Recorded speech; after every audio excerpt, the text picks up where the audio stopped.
नमस्कार मित्रांनो, welcome to S class education. मी सुहानी. तर या आधीच्या पार्टमध्ये आपण पाहिलं होतं की इयत्ता 10वी साठी सायन्स पार्ट 1 चा अभ्यास कशा पद्धतीने करायचा आहे किंवा इनफॅक्ट मी कसा अभ्यास केला होता. आणि त्यासोबतच त्याच्या खाली खूप सारे कमेंट्स होते की सायन्स पार्ट 2 चा अभ्यास कसा करायचा आणि जुलैपासून जर आपण अभ्यासाला सुरुवात करणार असू तर कशा पद्धतीने अभ्यास केला पाहिजे. So let us start. आता तुम्ही म्हणाल की सायन्स पार्ट 1 आणि पार्ट 2 च्या अभ्यासामध्ये काय फरक आहे? तर पार्ट 2 मध्ये ज्या पद्धतीने न्यूमेरिकल्स आहेत त्याप्रमाणे ते पार्ट 2 मध्ये नाहीयेत किंवा पार्ट 2 मध्ये ज्याप्रमाणे डायग्रामचा अभ्यास आपण करतो त्याप्रमाणे तो आपण पार्ट 1 मध्ये नाही करत. आणि हाच डिफरन्स आहे सायन्स पार्ट 2 आणि सायन्स पार्ट 1 मध्ये. सो आता पार्ट 2 मध्ये काय काय आहे आपल्याकडे, तर बेसिकली आपल्याकडे बायोलॉजी आहे आणि एन्व्हायरमेंटल सायन्स आहे. मग आता याच्यामध्ये कोणते चॅप्टर्स बायोलॉजी वाले आहेत, कोणत्या चॅप्टर जास्त वेटेज द्यायचं वगैरे, हे सगळं जर तुम्हाला हवं असेल तर खाली कमेंट बॉक्समध्ये कमेंट करून सांगा, मी त्याच्यावरती व्हिडिओ बनवेन. पण आता जर आपण बघायचं म्हटलं तर आपल्याकडे सायन्स पार्ट 2 मध्ये एकूण 10 चॅप्टर आहेत. सो फॉर एक्झाम्पल की तुम्ही आतापर्यंत कुठलाही चॅप्टर नाही केले किंवा इनफॅक्ट तुम्ही आतापर्यंत सुरुवातच नाही केली असं आपण मानूया. आणि इथून पुढे कसा अभ्यास करायचा हे आता आपण बघणार आहोत. तर सगळ्यात पहिली गोष्ट काय केली पाहिजे? तर फर्स्ट ऑफ ऑल तर आपण काय करणार आहोत, चॅप्टर रीड करणार आहोत, हे तुम्हाला माहिती आहेच. सो लेट मी मेक दिस थोडासा बडा so that you can see. हा, तर सगळ्यात आधी आपण काय करणार आहोत, चॅप्टर रीड करण्याचं ट्राय करणार आहोत. आता हे ऑलरेडी आपण सायन्स 1 मध्ये पण बघितलं होतं की फर्स्ट स्टेप आपली नेहमी असणार आहे चॅप्टर रीडिंगची.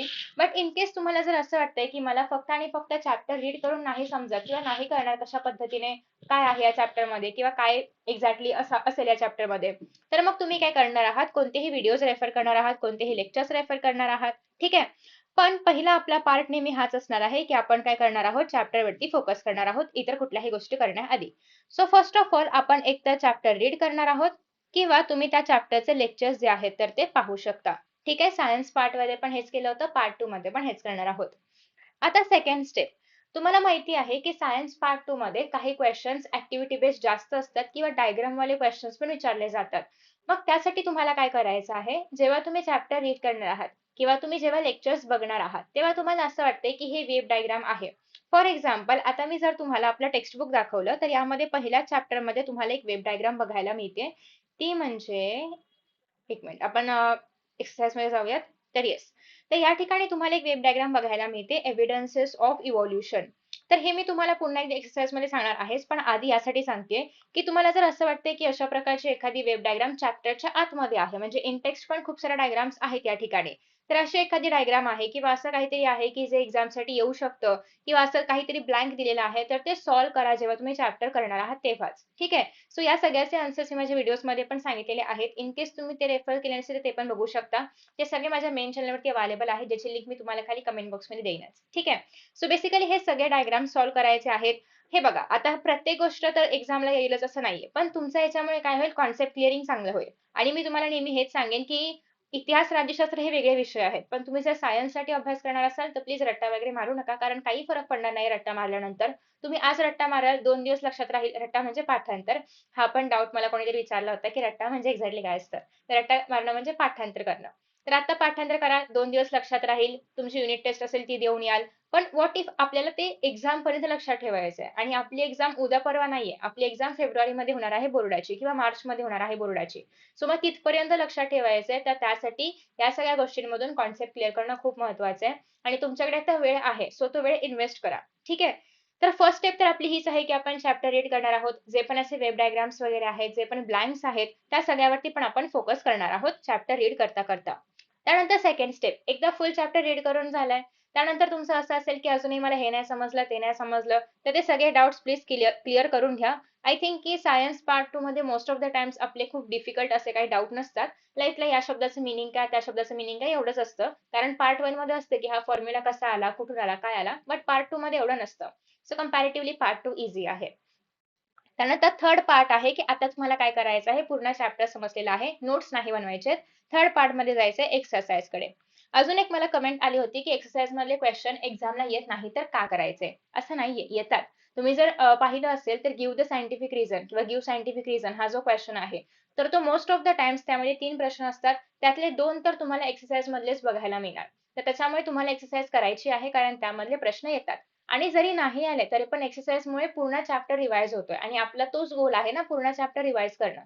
सो त्या दृष्टिकोनातून तुम्ही एक्सरसाइज कडे बघू शकता. आता बघा, एक्सरसाइज मध्ये काय काय आहे. Let us move towards our text book so that आपण एक्सरसाइज वरती फोकस करू शकू. तर आता या ठिकाणी तुम्हाला फर्स्ट चॅप्टर्स मी मोस्टली दाखवते, कारण तुम्ही आता जेव्हा अभ्यास करायला घ्याल तेव्हा फर्स्ट चॅप्टर्स करणार आहात, सो त्यामुळे तो थोडासा ओळखीचा आहे तुमचा चॅप्टर. आता याच्यामध्ये बघा कुठले कुठले क्वेश्चन्स करायचे किंवा कशावरती फोकस करायचं, किंवा यातला जर एक्झाम मध्ये आलं तर काय काय येतं. हे जे अशा प्रकारचे डायग्राम्स आहेत हे मोस्टली तुम्हाला एक्झाम मध्ये विचारले जातात. त्यानंतर बघा या ठिकाणी तुम्हाला बघायला मिळेल की गिव्ह सायंटिफिक रिझन्स वाला एखादा क्वेश्चन असणार आहे. या ठिकाणी हे बघा इथे आहे. सो या ठिकाणी तुम्हाला बघायला मिळेल गिव्ह सायंटिफिक रिझन्स, हे तुम्हाला ऑलमोस्ट 85-90% तुम्हाला टेक्स्ट बुक मधले जे क्वेश्चन्स आहेत तर ते बघायला मिळतील गिव्ह सायंटिफिक रिझन्स वाले. त्याच्यामुळे टेक्स्ट बुक मधले सगळे करायचे आहेत. हे जे डायग्राम वाले क्वेश्चन्स आहेत ते तर करायचेच आहेत. ऍक्टिव्हिटी बेस मध्ये तुम्हाला अशाच प्रकारचे questions most of the time विचारले जातात. त्यानंतर नेक्स्ट एमसीक्यू वगैरे तुम्ही करणार आहात. आता तुम्ही म्हणाल की हे सगळे क्वेश्चन्स एवढे मोठे आहेत, तर असे डिरेक्टली येत नाहीत, पण हे जर तुम्ही केलेत प्रश्न तर तुमचं फुल चॅप्टर रिवाइज होतं, तुमचे कॉन्सेप्ट क्लिअर होतात. सो ऑलरेडी आपण एकदा रीड केलेला आहे पूर्ण चॅप्टर. नेक्स्ट टाइम तुम्हाला माहिती आहे की याचा आन्सर कुठे असणार आहे, काय असेल ते ठीक आहे, पण कुठे असणार आहे हे तुम्हाला माहिती असलं पाहिजे. फॉर एक्झाम्पल ह्युमन इव्होल्युशनचा आन्सर याच्यामध्ये कुठेतरी असणार आहे. आता आय नो की ह्याच्यामध्ये एवढ्या मोठ्या मधून कुठे आन्सर फाइंड आउट करायचं, तर मग यासाठी तुम्ही कोणतं पण एखादं रेफरन्स बुक रेफर करू शकता, पण कधी, जेव्हा तुम्हाला हे कळतंय की टेक्स्ट बुक मध्ये याचा आन्सर कुठे आहे. ठीक आहे, म्हणजे याचा अर्थ तुमचं ऑलरेडी टेक्स्ट बुक वाचून झालेलं आहे, तेव्हा मग तुम्हाला फक्त आणि फक्त एका स्ट्रक्चर्ड आन्सरसाठी रेफर करायचं आहे कोणतं एखादं रेफरन्स बुक. मग ते मास्टर की असेल. हा, अजून एक डाऊट होता की चेतना पब्लिकेशनचा मास्टर की का, तर येस ते पण तुम्ही रेफर करू शकता. नवनीतचं डायजेस्ट रेफर करू शकता. टार्गेट रेफर करू शकता, जे पण तुम्हाला हवं असेल ते. ठीक आहे, सो ज्यातूनही तुम्हाला उत्तर असं आहे की मला समजतंय किंवा लिहिता येते ते तुम्ही काही पण रेफर करू शकता. टेक्स्ट बुक मध्ये रीड करायचं आहे आधी ते आन्सर, आणि मग फक्त स्ट्रक्चरिंग साठी तुम्हाला रेफरन्स बुक फॉलो करायचंय. रेफरन्स बुक मध्ये काही वेळेस खूप साऱ्या इतर गोष्टी पण असतात, त्या नाही केल्यात तरी पण चालेल. जेवढं कॉन्टेंट टेक्स्ट बुकशी मॅच होत आहे तेवढंच करायचं आहे. ठीक आहे, आणि हे जे प्रश्न आहेत हे मोस्टली एक्झाम मध्ये नाहीये, जे मी तुम्हाला आता 7-8 प्रश्न इथे दाखवले. एक मिनिट पुढे इथे. हे मोस्टली डिरेक्टली एक्झाम मध्ये नाही येणार. जसं की मी तुम्हाला सांगते की हे एक्झाम मध्ये येणार किंवा एमसीक्यू येणार किंवा सायंटिफिक रिझन येणार, तसं हे मोस्टली एक्झाम मध्ये नाही येत. पण आपण हे का करतोय, कारण हे जर तुम्ही केलं तर याच्या रिलेटेड कुठला पण क्वेश्चन आला, फॉर एक्झाम्पल तुम्हाला पेलेंटॉलॉजी म्हणजे काय ते एक्सप्लेन करायला आलं, तर तुम्ही हे क्वेश्चन नीट केलं असेल तर तुम्ही त्याचा आन्सर लिहू शकता. ठीक आहे, किंवा तुम्हाला असं आलं की एम्ब्रिओलॉजिकल एव्हिडन्सेसला एक्सप्लेन करा, मग जर तुम्ही हे क्वेश्चनचं आन्सर केलं असेल तर तुम्ही एम्ब्रिओलॉजिकल एव्हिडन्सेस पण एक्सप्लेन करू शकता. सो हे यासाठी आहे की जर तुम्ही एवढे प्रश्न केलेत ना, तर तुम्हाला कुठल्याही प्रकारचा क्वेश्चन आला तरी पण तुम्ही तो सॉल्व्ह करू शकता. सो त्यासाठी हे प्रश्न करायचे आहेत. एमसीक्यूज तर एमसीक्यू म्हणजे या ठिकाणी फिलिंग द ब्लँक्स आहेत, पण हे तर करायचे आहेतच. शॉर्ट नोट्स वरती मोस्टली आपल्याला क्वेश्चन एक्झाम मध्ये येत नाहीयेत सध्या तरी ट्रेंडनुसार. जास्तीत जास्त questions activity based diagram based येत आहेत. पण अगेन मग हे का करायचं, कारण हे तुम्हाला असं येऊ शकतं की कुठवर गेला तो प्रश्न, की आपले जे हे आहेत. एक minute, let me find that question. Connecting link मध्ये क्वेश्चन आहे, कुठला आहे तर तो आठवत का नाहीये मला, किंवा सापडत नाहीये एकतर. हा, बेसिकली असं विचारलं जातं की लंग फिश आणि कुठला तरी अॅनिमल हे का कनेक्टिंग लिंक आहे, किंवा पेरिपॅटस जे आहे तर ते अॅनलिड आणि आर्थ्रोपोड मधलं कनेक्टिंग लिंक का आहे. सो जर तुम्ही शॉर्ट नोट्स केले असतील तर तुम्हाला कनेक्टिंग लिंक मध्ये हे सगळं तुम्ही कव्हर केलं असणार. सो हे सगळं कव्हर केल्यामुळे तुम्हाला सायंटिफिक रिझन्स मध्ये अशा प्रकारचे कुठलेही प्रश्न आले तरी पण तुम्ही सॉल्व्ह करू शकता. इन केस तुम्हाला जर हे बघायचं आहे, आता या चॅप्टर मध्ये गिव्ह सायंटिफिक रिझन्स वाले काही क्वेश्चन्स नाहीयेत, मग तुम्हाला हे बघायचंय की कशा प्रकारचे क्वेश्चन्स यामधून येऊ शकतात, तर त्यासाठी तुम्ही डायजेस्ट रेफर करा.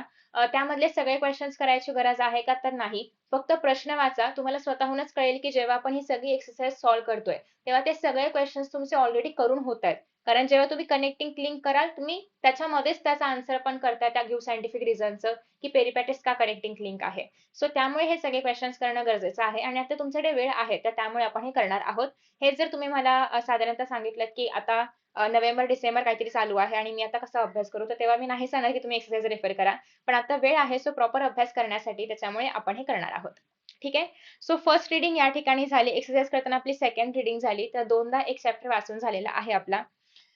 त्यानंतर फोर्थ, आता बऱ्याच जणांचं असं पण म्हणणं होतं की पीवायक्यूज वरती भर द्यायचा आहे, तर ते कधी करायचं. तर आता पण तुम्ही करू शकता, पण पीवायक्यूज कधी करणं बेटर आहे, जेव्हा तुमचं एक ऑलरेडी रिव्हिजन झाली असेल किंवा तुम्ही छान तो चॅप्टर एक 2-3 वेळा का होईना तरी वाचला असेल, त्यानंतर आपण पीवायक्यूज मोस्टली करतो. कारण PYQs करताना त्याचा आन्सर पण तर लिहिता आलं पाहिजे. सो मग ते नंतर केलं तरी पण चालेल. ऑलमोस्ट एक दिवाळीनंतर वगैरे PYQs करू शकता किंवा तुम्हाला असं वाटतंय की आत्ताच करायचे आहेत, गो फॉर इट. तुम्ही आताही करू शकता. पण चॅप्टर वाईज सॉल्व्ह करा मग, की हे या चॅप्टर मधलं आहे, हा चॅप्टर झाला की त्याचे PYQs केले असं करू शकता. सो यू हॅव ऑप्शन, इथं तुम्ही PYQs करा, ते करू शकता. किंवा तुमच्याकडे एक असं अजून एक आहे, की आपल्या जे गाईड किंवा डायजेस्ट तुम्ही जर रेफर करणार असाल, तर त्यामध्ये ऑलरेडी ना सुरुवातीला नोट्स असतात. ते एकदा वाचून घ्या आणि मग तुम्हाला आता स्वतःचे नोट्स बनवायचे आहेत. हे ते तुमचे सेल्फ मेड नोट्स असले पाहिजे. कुठल्याही कोणीही इतरांनी दिलेले नाही. Self made notes. आता मग याचं काय एडव्हांटेज आहे किंवा हे का करायचं आहे किंवा ह्याच्यामध्ये एक्झॅक्टली काय काय आलं पाहिजे.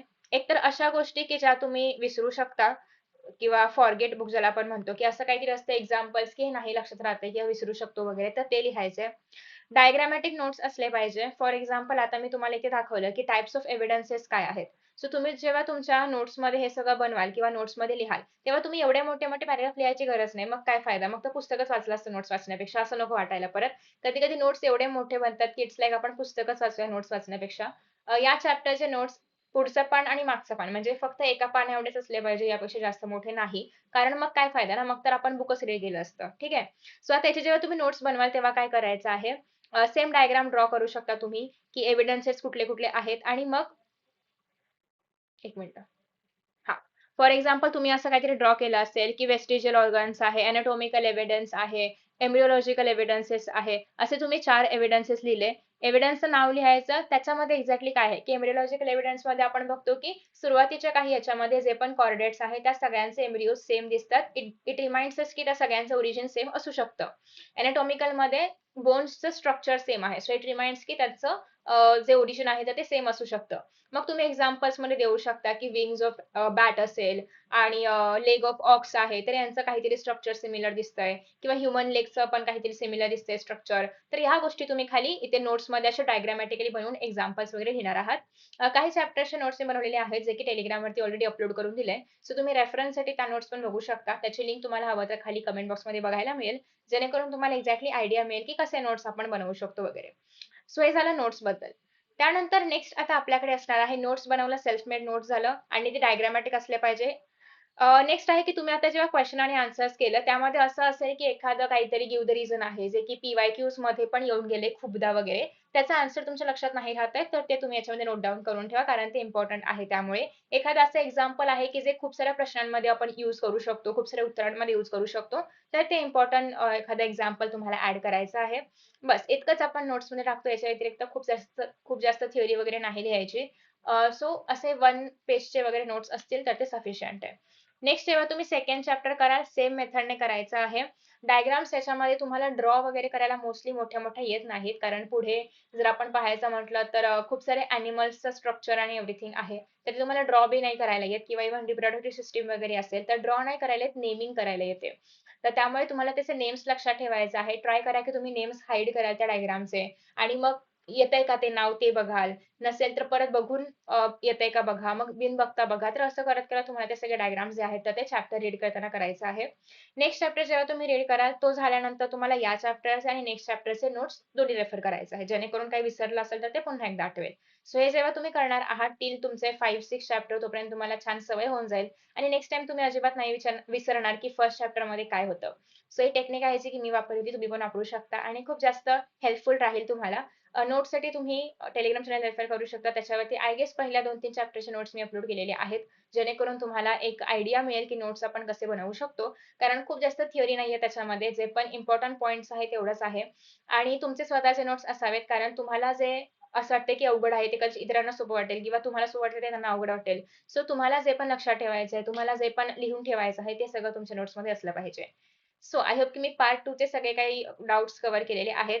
एक्स्ट्रा क्वेशन्स करायचे का डायजेस्टमधले, ते तेव्हा करा जेव्हा तुमचं एक्सरसाइज कंप्लीट होईल आणि फक्त रेफरन्ससाठी वापरा डायजेस्ट वगैरे. सगळी उत्तरं मोस्टली तुम्हाला पुस्तकामध्ये बघायला मिळतील. फक्त ती स्ट्रक्चर्ड नसतील. त्यांचं स्ट्रक्चर रेफर करायला तुम्ही डायजेस्ट वगैरे रेफर करू शकता. ठीक आहे?